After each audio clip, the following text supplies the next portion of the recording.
Today on Growing Bolder, move forward but be sure to give back. Stephanie Bowman was once addicted to drugs and was homeless. Now she helps thousands of people in need in Central Florida. David Williams is a veteran who lived in the woods for 14 years. Today, he's a homeless ambassador and committed to helping others like him find a path forward. I just don't look at their situation for where they are now, today, right now. That could change. It will change, and I'm there to help you change. There are now over 325,000 nurse practitioners in the world, thanks to Dr. Loretta Ford, who co-founded the profession and today, at 100 years old, is still active. We're growing bolder! Yay! These stories and more ahead on Growing Bolder. We're not made to withdraw from life. We're made to seize each moment and to value every breath. We're made to be bold, to take risks, and to help others. We are the most creative, fearless, passionate being that has ever walked the face of the earth. Don't identify with limitation. Embrace possibility. This is not the beginning of the end. This is the beginning of what's next. This is Growing Bolder. Support for Growing Bolder provided by a financial plan should help grow and protect your money. An annuity can help cover essential expenses in retirement. You can find a financial professional to show you how at protectedincome.org. Welcome to Growing Bolder. I'm Mark Middleton. You know, we believe that growing older is a blessing to be celebrated and not a curse to be feared or regretted. Of course, that doesn't mean it's going to be easy. As we all know, life is filled with many challenges. But it's those challenges that actually make us better and stronger and can lead us to our greatest achievements. Today, you'll meet some ordinary people who have overcome extraordinary challenges to find their purpose in life. Cecily Wilson will get us started today as she introduces us to a woman who knows what rock bottom feels like. She was homeless, addicted, and lost custody of her children. But she battled back, saving herself first, and now helping tens of thousands of other women and children every month. How are we doing? Good to see you. I'll have that out in just a sec, man. There's nothing that feels better when you don't have anything and somebody gifts you something, especially that with a little value, right? Because it's also, I trust you. That's that message. More often than not, it's a tragic, unfortunate incident that turns into a life lesson that ultimately turns into a passion project. Is that your story? It is. Absolutely it is.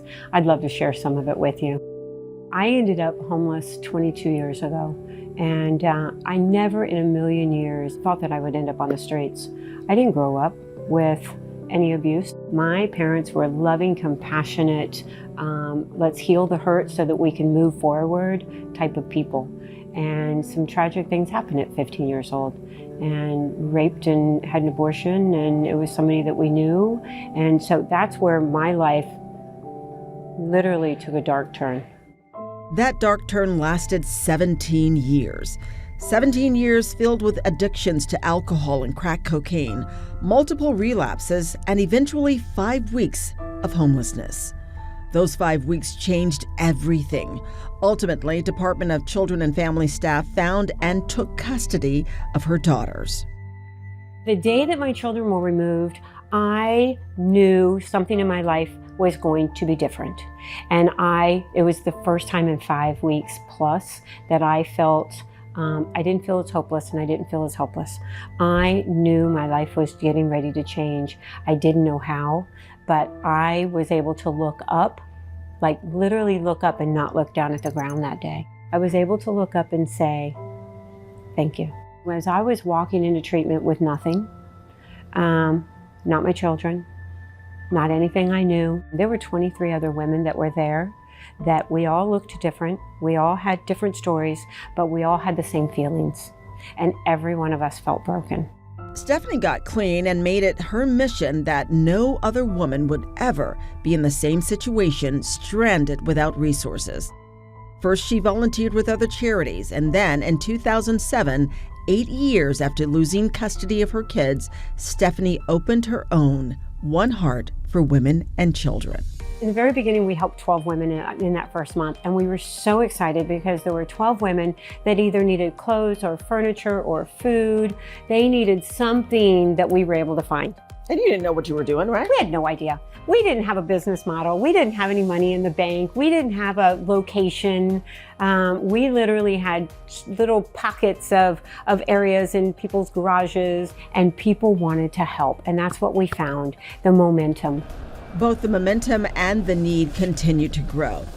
By early 2020, One Heart was helping roughly 3,000 underserved and homeless people a month, mainly in Orange County, with food, education, clothing, furniture, and other items needed for transition.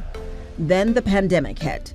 The number of people needing One Heart's help multiplied more than 6 times, and the all-volunteer organization had to grow along with it.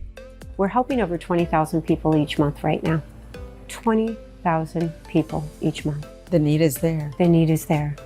We are open here at home base 4 days a week for our food, although 3 days a week we pick up food and we literally drive it out to the streets. No federal or state grants are used. Corporate partners and devoted volunteers make it possible. Stephanie puts appeals out on social media and people respond. The addition of a thrift store provides resources as well. With our funds that we raise on our Saturday thrift store, we're able to buy some of our food because we've got it down to a great science right now of literally $1 will help one person with 12 to 16 meals. Over 2 decades after her rock bottom, Bowman continues to be fueled with passion and purpose by all that she's learned, all of the failures, all of the disappointments. She's handing the reins of One Heart to her youngest daughter and is stepping out on a bigger stage, sharing her story as a speaker and working as a life coach to help other women and men help themselves. I'll tell you, I love that God gave me the opportunity to have the experience, strength, and hope that I have today through every single bit of the journey. I don't regret any of the journey. I don't regret any of it. There's some people that I hurt that, I wish that I wouldn't have hurt. It was all part of the journey. It was part of theirs. It was part of mine. And I can't change any of that.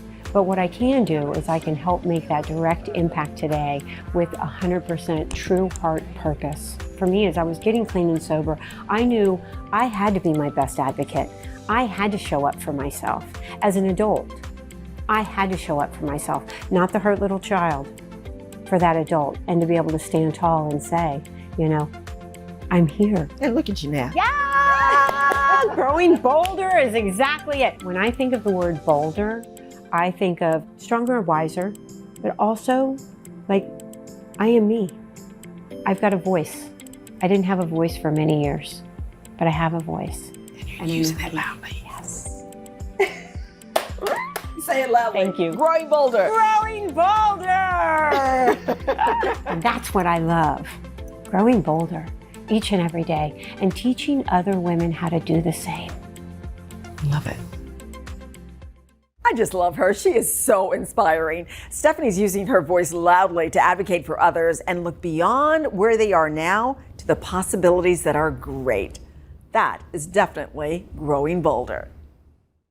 You know what one of life's most important lessons is? You've heard it before. In fact, every time you've been on a plane, it's that line about putting the oxygen mask on yourself before you help others. That's life, too. George Diaz joins us now with the story of an Army veteran who was homeless, living in the woods for years until something made him start to believe he was worthy of more. His name is David Williams, and he's come around full circle, making it his life's mission to reach out to others who need a hand up. In every single person that's a street resident, I see a mirror reflection of myself, of where I was, where they are, but I also see something else. I see where they can be. Those second chances require active participation and a willingness to overcome. Williams is a walking billboard for the power of second chances in life and the spirit of resilience. It's never too late to start again. He could have given up at any point after losing his way shortly after leaving the Army in 1985. Williams had been used to strict routines and camaraderie while in the Army.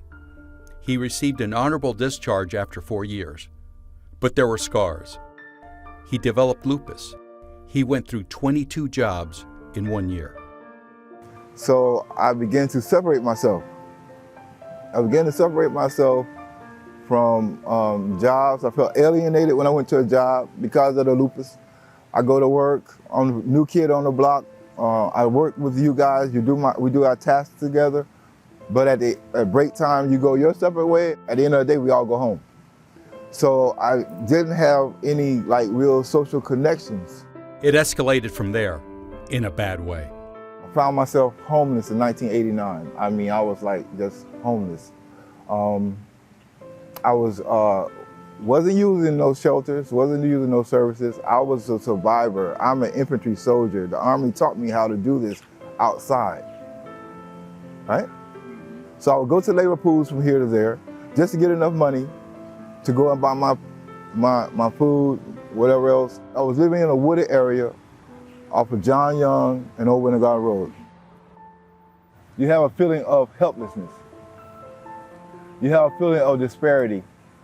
Then you have this dark thought of why am I even alive? You have those. Sometimes they're in moments, but they happen. Not to the point to act on, but they happen.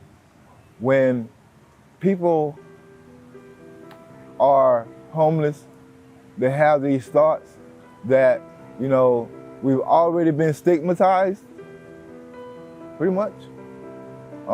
We've already been castaways from society. Williams, now 60, found the light after stepping inside a meeting chaired by Andre Bailey, then CEO of the Central Florida Commission on Homelessness.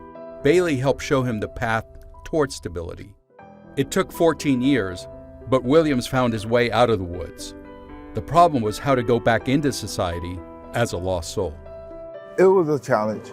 It was a challenge. I would say this, that anybody who has, for whatever reason, detached themselves from socialization, it's always a challenge to reintegrate yourself.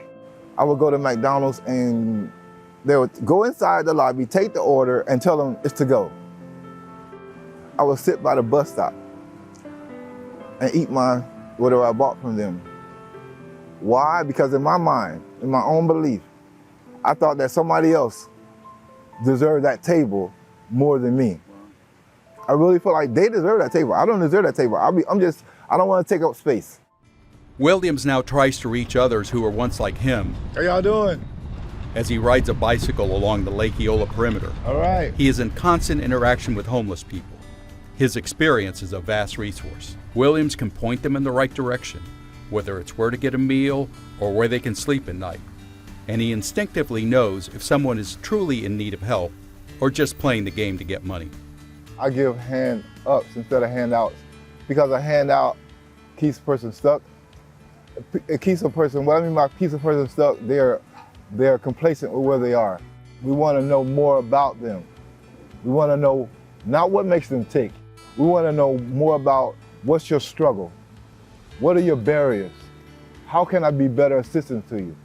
And I think this is one of the key parts of our downtown outreach ambassador program. See, I just don't look at their situation for where they are now, today, right now. That could change. It will change. And I'm there to help you change. He has a roadmap, himself. He now shares his home with his wife, whom he married in June of 2017. He has a car, but most importantly, he has purpose. My life is good. It really is. My life, David Williams' life today, is extraordinary. It's one like I never dreamed. It really is. A reason for hope can make all the difference in the world no matter what you're going through. Nobody plans to be homeless. Nobody purposely isolates or pulls away from family or detaches from society. But when we can understand why it happens, from someone like David Williams, we can also see that there's a way out and a way forward no matter what's happened to us in life. Really, all David needed was a chance, somebody to believe in him even when he didn't. And people who do that, well, they're making more of a difference than they'll ever know. And here's what I mean. Father Greg Boyle is the founder of the largest gang intervention program in the country. And he says what makes it work is understanding that they're not trying to fix people as much as showing that they understand them. He believes an all-in-this-together attitude is the key to meaningful change. If you go to the margins to make a difference, then it's about you. And it can't be about me. It has to be about us. So if you go to the margins so that the folks at the margins make me different, well, then suddenly it's mutual. It's exquisitely mutual. And everybody is inhabiting their truth and their dignity and their nobility. And so then it's not about saving, fixing, rescuing, success, tally sheets of people who have now moved on. It's only about delighting in the person in front of you and then experiencing the kinship and connection between people.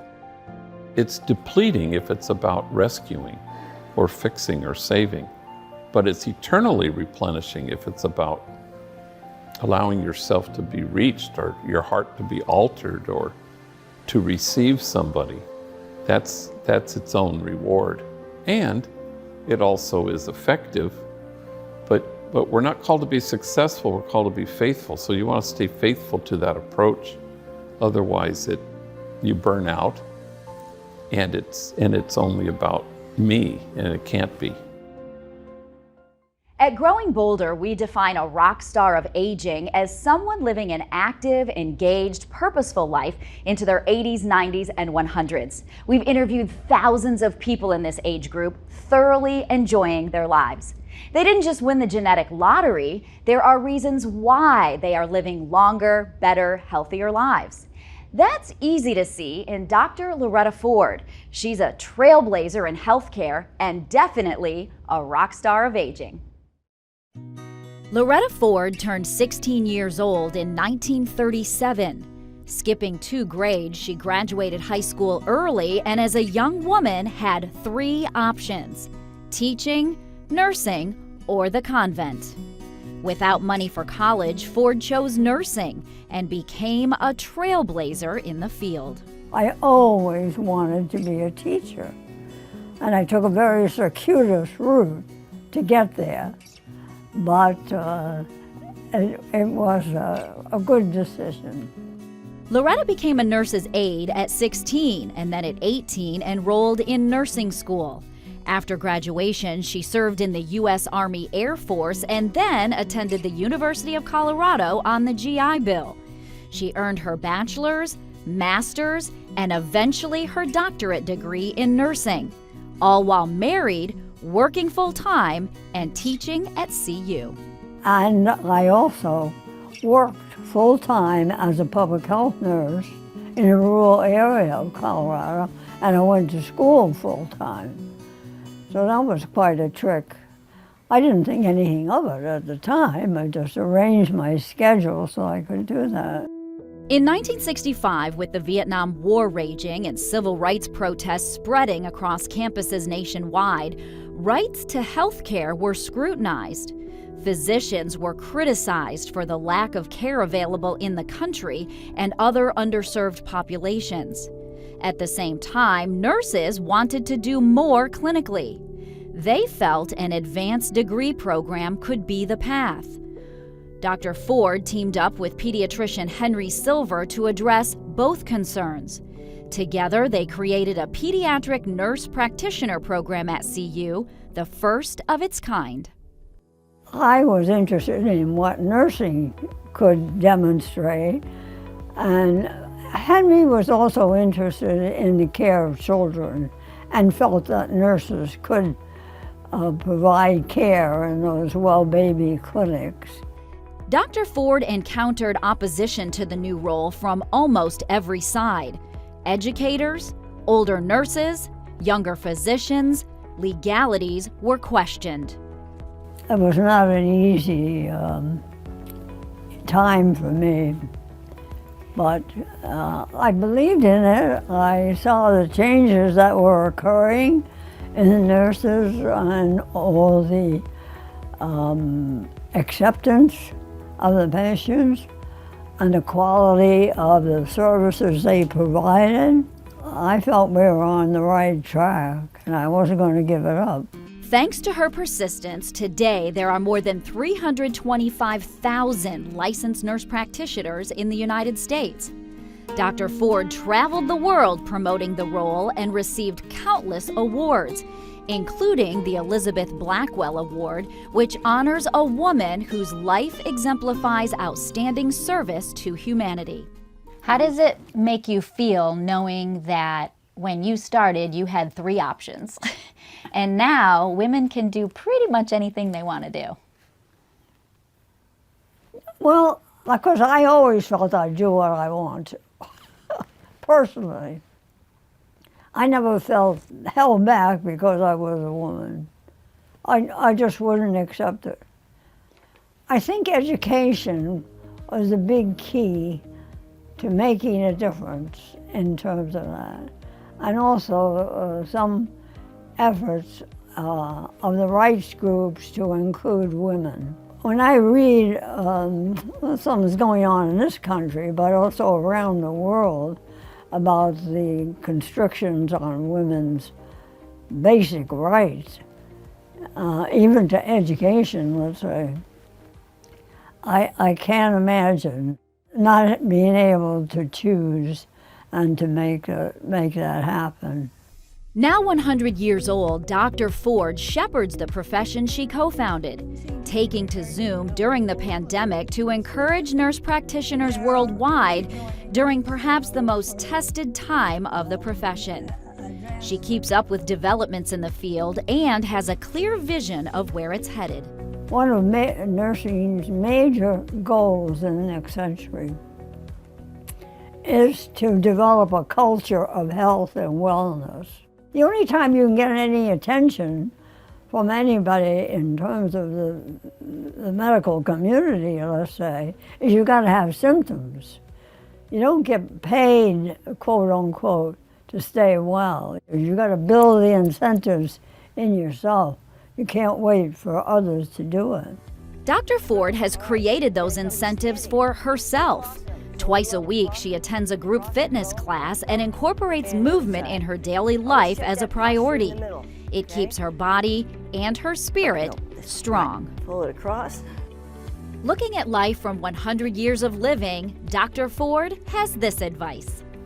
You can do it. You can do whatever you want to do. You know what Henry Ford said? If you think you can, or you think you can't, you're right. So I think your attitude and positivity and I can do it, I will do it, I must do it, and go for it. Don't have little dreams. Go for the big stuff. And it isn't always in money. For mine, it's helping others and, you know, leading a good life and enjoying it, you know. Just, if you haven't got a sense of humor, I don't see how you could manage at all. If you want to become a rock star of aging and maintain a quality of life into your 100s, that is some great advice. We've interviewed dozens of active centenarians, and without exception, it is passion and purpose that's kept them alive. It's not some genetic advantage. They made good lifestyle choices, and they do have something that gets them up every morning and keeps them engaged throughout the day. At Growing Bolder, we often say that it's never too late for just about anything, including making a difference. And don't think that it takes a big, bold act to make a difference. Mother Teresa once said, "I alone cannot change the world, but I can cast a stone across the waters to create many ripples." Just a simple act of kindness can change a life and create a ripple. The great tennis player and humanitarian Arthur Ashe said, "Start where you are, use what you have, do what you can." In other words, we can all make a difference, no matter where we are and no matter what we have, because that's growing bolder. We'll see you next time.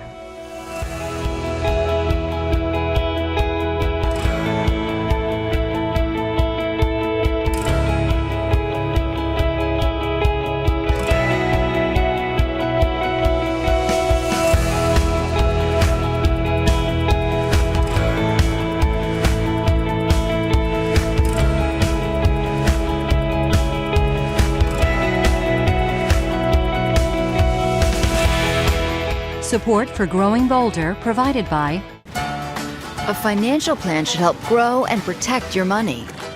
An annuity can help cover essential expenses in retirement. You can find a financial professional to show you how at protectedincome.org.